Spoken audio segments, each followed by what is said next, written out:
নমস্কার। কবি সুকান্ত ভট্টাচার্যের লেখা কবিতা ব্ল্যাক মার্কেট। হাত করে মহাজন, হাত করে জোরদার, ব্ল্যাক মার্কেট করে ধনীরাম পোদ্দার। গরিব চাষিকে মেরে হাতখানা পাকালো, বালিগঞ্জ দিতে বাড়ি খান ছয় হাঙ্কালো।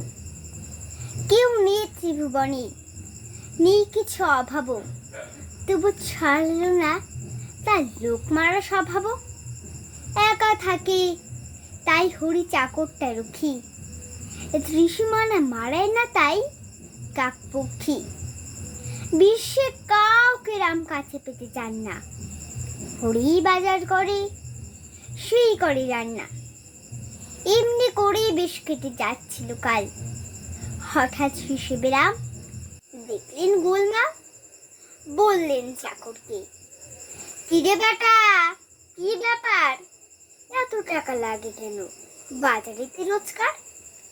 আলু 3 টাকা সের, পটল 15 আনা, ভেবেছিস বাজারের কিছু বুঝি নেই জানা?